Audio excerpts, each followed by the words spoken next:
Bonjour et bienvenue à notre méditation. Aujourd'hui, c'est le 17 février, mais cet message, c'est un résumé du message du culte du 18 qui sera prêché encore au 18 février à l'église baptiste de la Côte Basque. Et moi, j'appellerai cette méditation « L'amour est éternel car Dieu est éternel ». Et je voudrais commencer avec une musique, un chant très connu des Beatles, et que vous connaissez peut-être, qui dit all you need is love. Tout ce dont vous avez besoin, c'est l'amour.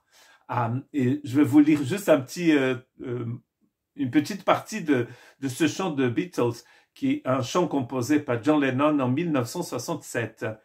Il n'y a rien que ne puisse pas être fait, rien que vous pouvez chanter, rien de ce qui a déjà été chanté, rien que vous pouvez dire ou apprendre pour apprendre à jouer le jeu. C'est très facile, vraiment très facile, il dit. Tout ce dont vous avez besoin, c'est l'amour. Mais de quel amour parle-t-il ici? Je ne pense pas qu'il est en train de parler du même amour dont parlait Jésus. On a l'impression que c'est très facile d'aimer pour ces personnes-là. Peut-être pour lui, pour John Lennon, était juste un chant, un chant qu'il a composé, qui d'ailleurs a fait le tour du monde et qui est devenu extrêmement connu. Mais ce n'est pas de cet amour-là que je voudrais vous parler. Et je voudrais en fait lire un autre texte que je traduis d'un hymne que nous chantons déjà en français, mais je trouvais que parce que pour chanter, nous changeons un peu les paroles pour que ça soit chantable dans la langue dans laquelle nous venons de traduire le chant. Et c'est le chant Crown Him with Many Crowns. Et je le traduis comme ceci. Couronne-le de nombreuses couronnes, l'agneau sur son trône. Écoutez comment l'hymne céleste noie toute la musique, sauf la sienne, c'est-à-dire que n'entend plus que la musique de l'agneau. Réveille-toi mon âme et chante à celui qui est mort pour toi et salue-le comme ton roi incomparable pour toute éternité. Couronne le Seigneur de la vie qui a triomphé de la tombe. Il s'est levé victorieux dans le conflit pour ceux qu'il est venu sauver. Déjà là, nous voyons en fait une caractéristique de l'amour dont je voudrais vous parler. Ces gloires maintenant, nous chantons à celui qui est mort et ressuscité, qui est mort pour apporter la vie éternelle. Et il vit pour que la mort meure. N'est-ce pas magnifique? Couronne le Seigneur d'amour. Regardez ses mains et son côté, des riches blessures toujours visibles là-haut, glorifiées en beauté. Aucun ange dans le ciel peut pleinement supporter cette vue, mais vers le bas penchent leur regard brûlant au mystère si brillant. Le mystère de l'agneau qui est mort, bien sûr, l'agneau immolé.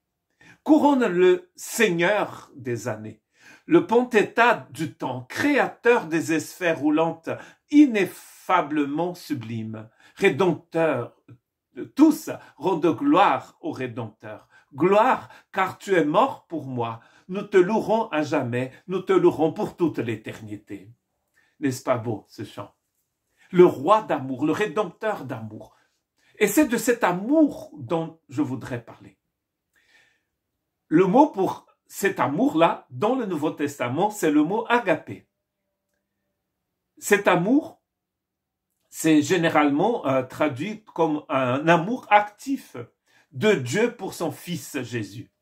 C'est l'amour de Dieu pour son peuple. C'est l'amour actif que son peuple doit avoir pour Dieu, Père, Fils et Saint-Esprit, mais aussi les uns pour les autres. C'est aussi cet amour que Jésus nous encourage à avoir pour ses ennemis. Nous parlons aussi dans la Bible de fête d'amour. C'est un repas en commun qui était partagé par les chrétiens dans le cadre des réunions d'église. Donc, ils appelaient ça aussi un agapé, une agape, mais qui vient du mot agapé. du verbe agaper, aimer. L'amour que Dieu a pour son Fils, l'amour que Dieu a pour toi, l'amour que toi tu devais avoir pour Dieu et aussi pour l'autre, mais même pour vos ennemis. Vous voyez comment cet amour est différent de tous les amours. Dans nos langues, dans ma langue maternelle, en français, en anglais, nous avons un seul mot pour amour. Mais en grec, apparemment, il y en a 8. Dont certains vous connaissez très bien. L'amour sexe, l'amour d'amis, l'amour de père et de mère, et bien sûr ici, l'amour de Dieu. Donc là, il y en a 4 qui sont des mots très différents. Donc agapé, eros, philéa, et l'autre amour qui est amour de père, de mère, etorgé ou etorgué. Là, je suis en train de vous parler d'agapé. Et nous avons vu dans le chant que je n'ai pas chanté, hein, Crown him with many crowns, the Lamb upon his throne. C'est ce chant-là qui est très beau. C'est un rédempteur d'amour qui se donne. Et même les anges, dans le chant, c'est écrit, les anges n'arrivent pas à comprendre et à regarder le feu qui brûle, le feu d'amour qui brûle dans la vie de cet agneau qui s'offre. Et nous trouvons bien sûr Jean 3,16, un texte qui nous montre, qui nous explique ce que c'est que cet amour. Vous connaissez sûrement ce texte, un des textes les plus traduits de la Bible. Car Dieu a tant aimé le monde qu'il a donné son Fils unique, afin que quiconque croit en lui ne périsse point, mais qu'il ait la vie éternelle. Il ne s'agit pas ici de ces amours dont nous parlons, mais il s'agit ici d'agapé. Dieu a tellement agapé le monde qu'il a donné. Et là, nous trouvons tout de suite une caractéristique de cet amour. Il se donne. C'est un amour sacrificiel. Dieu aime, alors Dieu donne. Donc, pour comprendre ce que c'est que cet amour, il faut connaître Dieu. Si nous ne connaissons pas Dieu, nous ne pouvons pas connaître cet amour. Pour nous, nous aimons, nous dit 1 Jean 4, 19, parce qu'il nous a aimés le premier, c'est pour ça que nous pouvons aimer. Nous ne pouvons pas aimer sans avoir reçu l'amour de Dieu d'abord. Une mère aime son fils ou pas, d'ailleurs. Hein? Un fils aime sa mère ou pas. Mais imaginons que la mère aime son fils. Or, cet amour-là, ce n'est pas le même amour qu'elle va avoir pour son mari ou pour son compagnon, ni pour sa voisine. Et pour son ennemi, alors là, il n'y aura pas d'amour. Or, agapé, si une mère est remplie d'agapé, elle va aimer elle-même d'abord. Il faut aimer son prochain comme on aime nous-mêmes. Mais dans le texte de la Bible, le mot utilisé, c'est agapé. Ce n'est pas l'amour de mère, ni amour d'ami. La mère aime son fils, elle peut l'aimer avec agapé, si elle s'aime elle-même avec agapé. Elle va aimer Dieu avec agapé. Elle va aimer son mari avec agapé. Elle va aimer aussi sa voisine avec agapé. Et du coup, elle pourra aussi aimer son ennemi. C'est la magie, entre guillemets, c'est plutôt la force d'agapé. C'est qu'agapé ne connaîtra pas de frontières. On pourra aimer tout le monde avec cet amour-là. Car nos amours ne suffisent pas. Seul celui qui vient de l'éternité peut nous métamorphoser à l'image de l'éternité. Voilà pourquoi nous allons pouvoir aimer, parce que nous avons reçu cet amour. Nous ne l'avons pas hérité de nos ancêtres. Pierre dit que notre héritage, l'héritage de nos ancêtres, c'est un héritage vapeur. C'est un héritage vanité, un héritage qui passe. Dans Colossiens chapitre 3, verset 14, Paul dit ceci, par-dessus toutes ces choses, revêtez-vous de l'agapé, de l'amour, qui est le lien de la perfection. Vous voyez, cette mère qui va pouvoir aimer avec agapé, maintenant, cet amour-là va faire le lien. Et c'est un lien parfait. Entre toi et Dieu, entre toi et toi-même, entre toi et les autres, qu'ils soient les amis ou les ennemis. Agapé, agapé, agapé. Plus nous connaissons Dieu alors, plus nous allons connaître cet amour et plus nous allons aimer. Car Dieu est amour, nous dit Jean. Dieu est amour. C'est pour ça que je dis dans le thème de mon message que l'amour est éternel parce que Dieu est éternel. Et Dieu est amour. Dieu est amour agapé, c'est-à-dire son amour, l'essence même divine, ce qu'il a en lui, ce qu'il est. Et c'est cela qu'il nous propose. En Jean chapitre 4, versets 7 à 9, bien-aimés, aimons-nous les uns les autres, car l'amour est de Dieu. Et quiconque aime est né de Dieu. Vous voyez, l'amour est de Dieu. Quiconque aime est né de Dieu. Bien sûr, là, nous parlons d'agapé. Nous ne parlons pas d'amour de mère, nous ne parlons pas d'amour d'amis, nous parlons d'amour divin. Il est né de Dieu et il connaît Dieu. Donc, plus vous connaissez Dieu, plus vous allez être envahi par son amour. Rempli complètement par son amour. Celui qui n'aime pas n'a pas connu Dieu car Dieu est amour. Très important texte de 1 Jean chapitre 4 et verset 8. Dieu est amour. Dieu est amour. Et donc, quand on a agapé, on connaît Dieu, on aime Dieu. Et c'est normal. Et c'est dans l'autre sens aussi. Nous pouvons aimer parce que nous connaissons Dieu. Car quand nous connaissons Dieu, nous aimons aussi. Beaucoup de personnes religieuses à l'époque de Jésus, notamment les pharisiens, ils n'ont pas reconnu Jésus comme le Messie.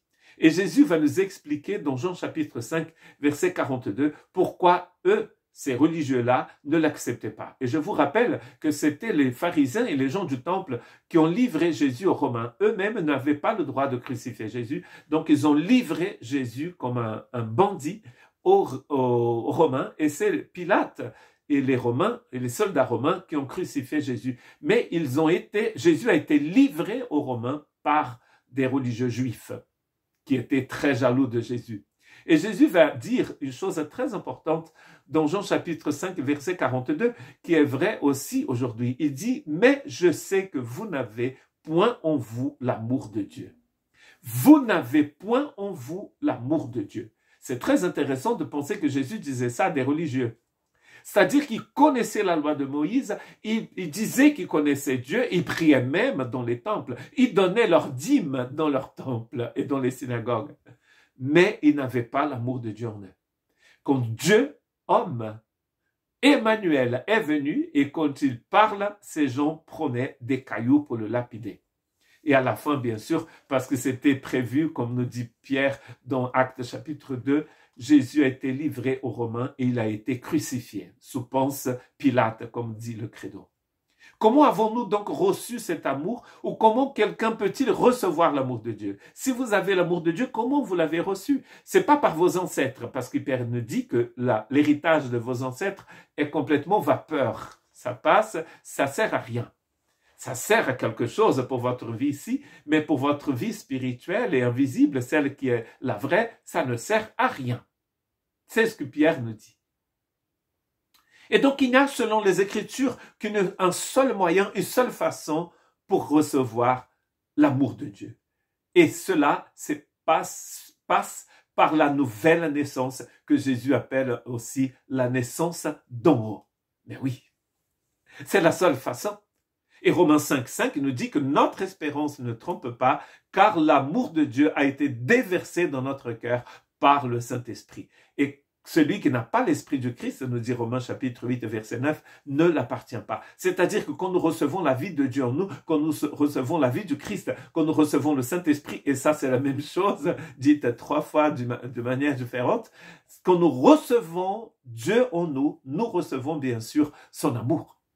Et là, par la suite, vous allez devoir fructifier, donc rendre utile cet amour en vous par la connaissance de Dieu. C'est la seule façon d'aimer Dieu de tout notre être, c'est connaître Dieu. Et nous allons aussi aimer les autres comme nous-mêmes. Et nous allons aussi nous aimer. 3 façons de se comporter pour connaître cet amour. D'abord, Romains 12, 9, sans hypocrisie. Notre amour sera sans hypocrisie, c'est-à-dire sans masque. J'ai ici pas mal de masques. Ça change mon visage, hein, mais imaginons que j'ai un masque qui va couvrir tout mon visage. Et donc, du coup, je peux avoir un masque qui sourit alors que moi, je suis triste. L'amour sans masque, sans hypocrisie, sans masque. Que l'amour soit sans hypocrisie. Ayez le mal en horreur, attachez-vous fortement au bien. Ça, c'est une très bonne caractéristique d'Agapé. Il s'attache au bien. Nous lisons dans 1 Corinthiens 13 une liste du comportement d'Agapé. Nous allons le faire vers la fin de cette méditation. La première chose alors, c'est de vivre sans masque. La deuxième chose, c'est en toute humilité et douceur, car ces choses viennent de Dieu, mes frères et sœurs. Humilité. Jacques, quand il parle d'humilité, il dit qu'il faut trouver sa place dans les rangs. C'est-à-dire, nous voulons tous être capitaines. Nous voulons tous être le général. Mais Dieu nous appelle à être soldats, peut-être. Humiliez-vous. Trouvez votre place. Elle est magnifique, elle est très bonne. L'amour va nous aider à trouver cette place. Nous dit Éphésiens chapitre 4, verset 2. En toute humilité et douceur, avec patience, vous supportons les uns les autres avec agapé, avec amour divin. Plus de masques, mes frères et sœurs. Plus de masques. On n'en a pas besoin. Donc, du coup, avec beaucoup d'humilité et douceur. Il a une idée dans Jacques, il me semble, où la douceur vient d'un animal qui a été domestiqué. Il était terrible dans la nature, à la ferme, il est utile. L'amour de Dieu nous rend utiles, doux. Il n'y a rien de plus pire qu'un chrétien qui se dit chrétien, mais qui est rempli de colère. C'est compliqué, n'est-ce pas? Comment agapé en nous peut être en colère? Nous pouvons passer par des moments, des instants de colère, mais nous n'allons pas demeurer dans la colère. La troisième chose, d'une façon ardente, nous dit Pierre. 1 Pierre 4, 8. Avant tout, ayez les uns pour les autres un amour ardent, car l'amour couvre une multitude de péchés. L'amour ardent, sans hypocrisie, dans l'humilité, dans la douceur, et que l'amour soit ardent. Allez-y, ça va vous faire un bien fou d'aimer. Plus vous mettez en pratique agapé, plus vous allez être heureux. Nous ne sommes pas heureux quand nous sommes remplis de colère et de haine. Ça nous tue, ça nous détruit. Laissez le Saint-Esprit placer agapé dans tous les coins de votre maison, dans tous les coins de votre vie. Christ qui vit pour que nous puissions vivre et aimer, fera en sorte que nous puissions rester ancrés dans son amour. C'est lui qui va nous aider. Sans moi, il dit, vous ne pouvez rien faire. C'est pour cela qu'il nous a donné son Esprit Saint. Sans le Saint-Esprit, nous ne pouvons pas aimer et ni rester dans cet amour, parce que c'est ça la question, n'est-ce pas, rester dans l'amour de Dieu. Nous ne pouvons pas aimer Dieu, nous ne pouvons pas aimer nous-mêmes, nous ne pourrons jamais aimer les autres. Et surtout, nous ne pourrons jamais aimer et pardonner nos ennemis. Car quand vous ne pardonnez pas, vous n'êtes pas pardonné. D'habitude, vous n'avez pas en vous ce désir d'aimer les autres, d'aimer l'ennemi. Mais voilà pourquoi Eros nous va très bien. 100% plaisir pour moi-même. C'est un amour centré entièrement sur nous-mêmes. Et sur le désir que nous avons d'avoir plaisir, de nous faire plaisir aussi. Nous voulons que les gens nous aiment. Nous ne voulons pas nous-mêmes aimer et faire des sacrifices. C'est pour ça que agapé nous rend humbles. Car nous savons que sans Jésus, nous ne pouvons vraiment pas aimer. Nous ne pouvons, comme il dit dans Jean 15, rien faire. Car j'ai cette assurance, dit Paul dans Romains 8, que ni la mort, ni la vie, ni les anges, ni les dominations, ni les choses présentes, ni les choses à venir, ni les puissances, ni la hauteur, ni la profondeur, ni aucune autre créature ne pourra nous séparer de l'amour de Dieu manifesté en Jésus-Christ notre Seigneur. Et quand je parlerai la langue des anges et des hommes, mais si je n'ai pas l'amour, je suis un airain qui résonne, ou une cymbale qui retentit. Et quand j'aurai le don de prophétie, la science de tous les mystères, de toute la connaissance, quand j'aurai même toute la foi jusqu'à transporter la ruine, la montagne basque ici, dans le golfe de Gascogne, si je n'ai pas l'amour, je ne suis rien. Je suis très puissant, mais je ne suis rien. Il n'y a pas de plus grand amour, nous dit Jean 15, 13, que de donner sa vie pour ses amis. Ça, c'est agapé. Il n'y a pas de plus grand amour.